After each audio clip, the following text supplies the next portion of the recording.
자, 도형이 닮으면 어때요? 굉장히 짜증이 나죠? 자, 문제 안에서 비슷한 모양의 도형을 찾으라고 하는데 이게 마음처럼 쉽지만은 않습니다. 자, 하지만 여러분이 어떠한 기준을 잡고 그 기준을 토대로 닮음을 찾으면 조금 더 쉽게 찾을 수 있게 될 거예요. 그러니까 그런 기준을 잡는 건 저와 함께 연습을 하도록 하겠습니다. 자, 간단하게 개념 설명 진행하고요. 그 다음에 선생님이 엄선한 10문제를 풀어보는 시간을 갖도록 할 겁니다. 자, 먼저 우리는 개념 설명 아주 간단하게 진행하도록 할게요. 자, 개념 설명 가겠습니다.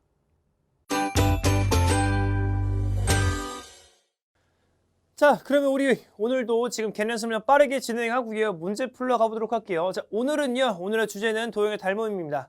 자, 도형의 닮음은요, 지금, 자, 선생님이 얘기를 할 건데, 자, 내용이 굉장히 어렵죠. 어렵다는 게 그 도형 안에서 닮음을 찾는 게 굉장히 어렵습니다. 자, 그래서 차근차근 여러분이 그 닮음 조건에 의해서 닮음을 찾는 게 굉장히 중요해요. 자, 이 내용은요, 고등학교 때도 계속 연결이 된단 말이야. 고등학교에 나가서 우리가 다시 말하면 도형 문제를 풀 때, 심화 문제를 풀 때 이 닮음을 어떻게 잘 보냐에 따라서 문제가 후딱 풀리는 경우가 굉장히 많습니다. 자, 그러니까 이게 집중해서 한번 가봅시다.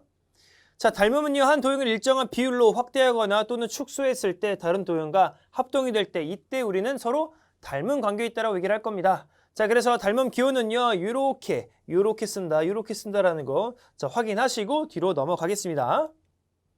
자, 닮음의 성질에서는요, 첫 번째로는 대형변의 길이의 비가 일정하다는 게 있죠. 대형변의 길이의 비가 일정하고요. 왜냐하면 자, 같은 비율로 축소하고 확대했기 때문에 길이의 비가 일정하다는 특징이 있습니다.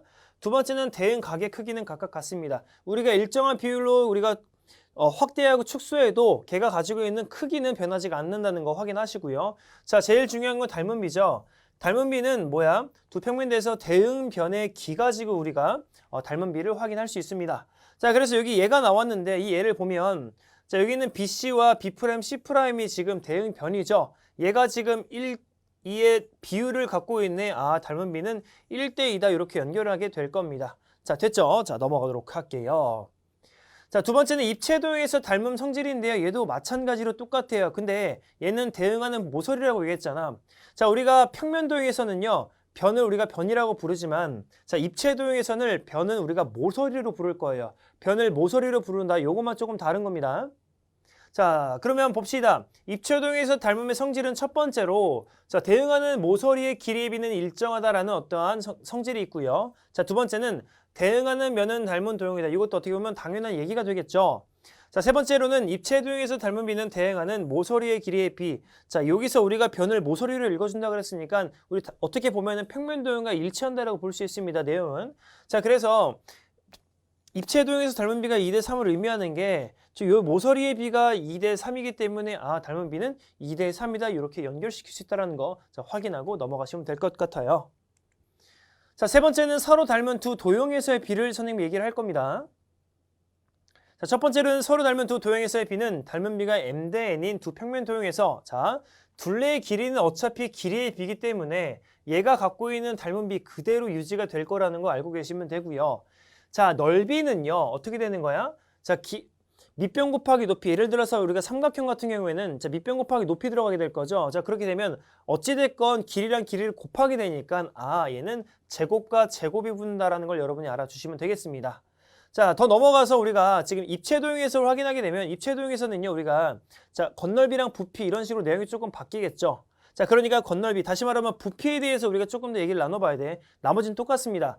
대응하는 모서리의 길이의 비, 오케이, m 대 n 똑같겠죠. 닮은 비랑.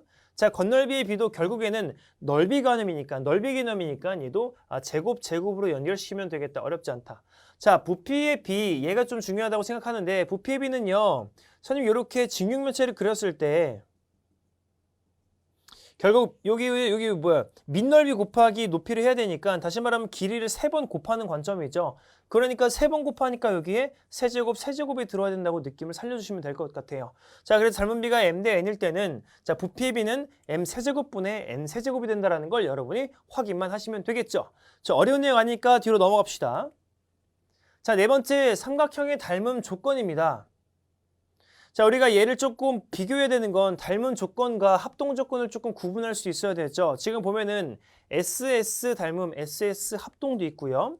자, 여기 보면은 SA 닮음, SAS 닮으면 똑같이 SAS 합동이 있습니다. 이 두 개는 여러분이 구분을 확실하게 잘 하셔야 돼요.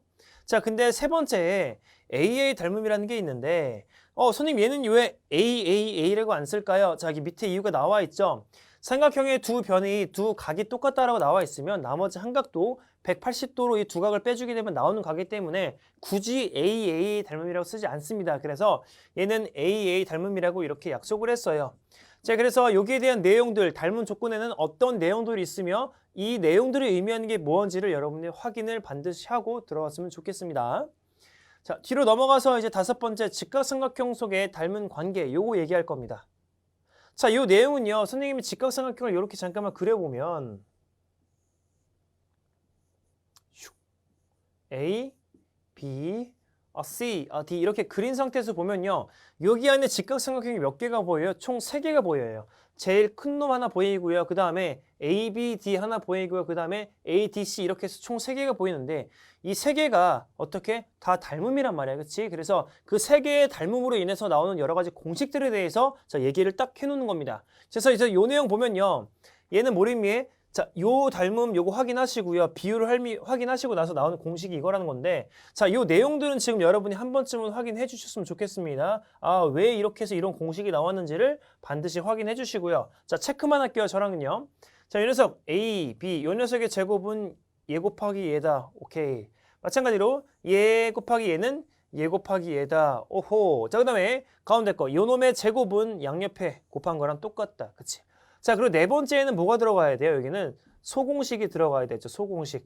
소공식이 뭐야? 자, A, B 곱하기 AC는 그렇죠? A 곱하기 AC는 자, A, D 곱하기 BC가 된다. 요 소공식 넓이로 나오는 요 소공식까지 여러분이 확실하게 체크할 수 있어야겠습니다. 그래서 총 3가지가 나와 있지만 요 한 가지 추가해서 4가지를 동시에 알아주시는 게 더 현명하다고 생각이 들어요.